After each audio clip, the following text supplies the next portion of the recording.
Thanks, John. Thank you. All right, great. Let's talk about mindfulness. How many here are somewhat familiar with mindfulness and some of the benefits that come from it? Just give me a show of hands, would you? Okay, about half or more. Great. How many of you have like a daily practice? All right, we got down to half a dozen there. I should warn you, I'm going to try to do something about that over the next hour. All right, that's what I'm going to try to make happen. So let's start here. How to escape from a dog-eat-dog world.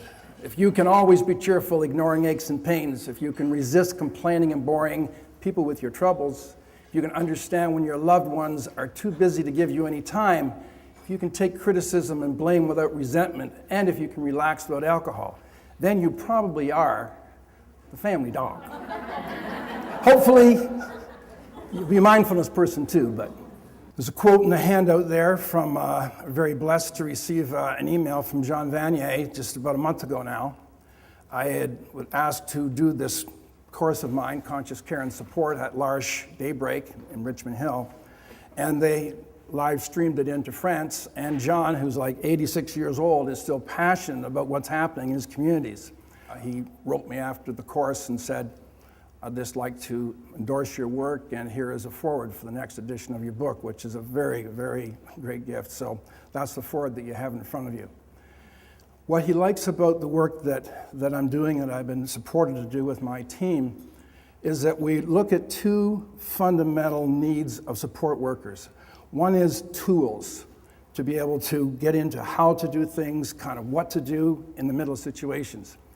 The other is, if you know Jean's work, he's very much in recognizing that this is a dual path, that we grow ourselves and transform ourselves to our greatest potential, mind, body, and spirit, as a result of having the privilege of supporting the people we support. And that's been his fundamental message. I heard about it 30 years ago, and I've never lost that as an anchor. So it's the two sides. So today, we're going to talk mostly about the side of growing us and growing the human competencies of the people we're supporting, okay? So I start off here. Would each of you pick up your pen or pencil and write your signature for me? Just any place.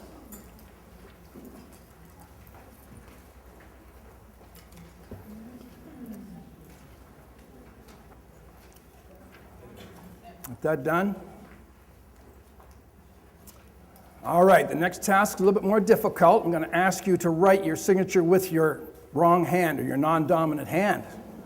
And there will be prizes for this.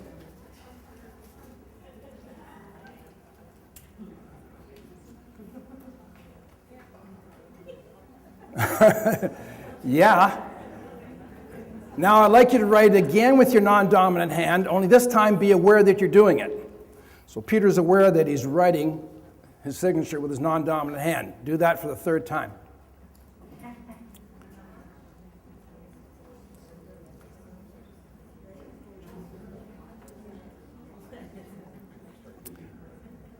All right. What I've just given you is a very strong working definition of mindfulness. The first way you wrote your signature was pretty much how most people run their life. Totally mindless, just and it's down, right? Kind of the way you likely drove your car here today. You know, the key went in the ignition, and then you ended up in the parking lot, right? That's kind of the way most of you got here.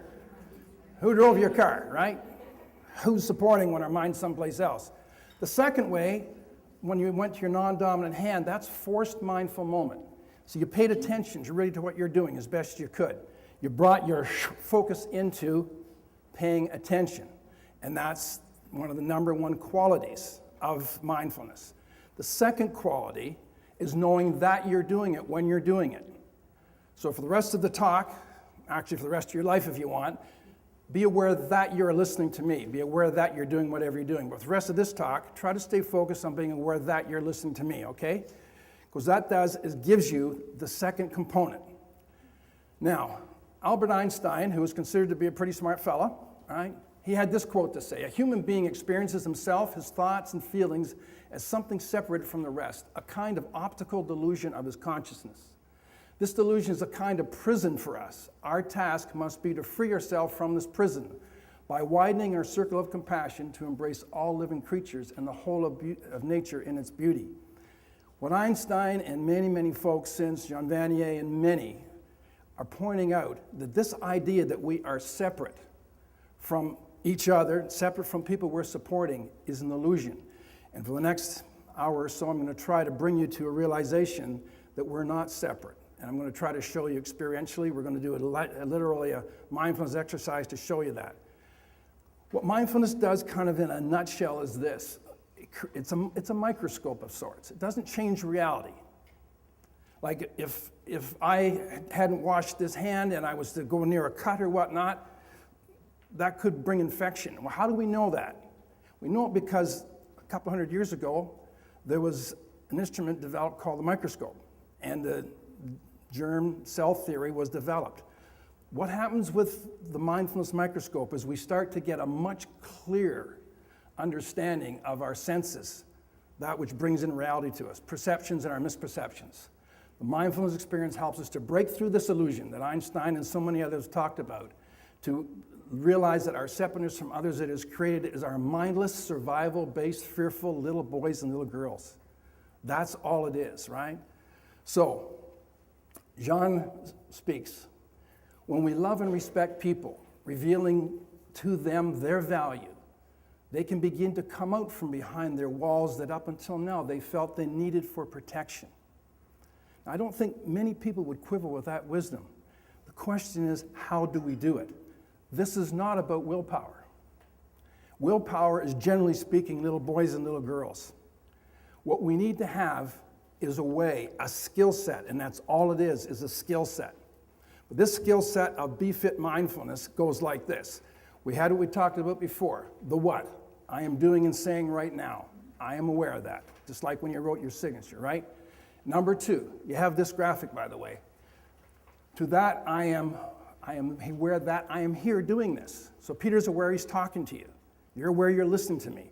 That's a very, very fundamental role of mindfulness. In fact, when you're doing something and then you become aware that you're doing it, you've just doubled your level of consciousness. All of you right now are working at about 50 bits of conscious energy per second.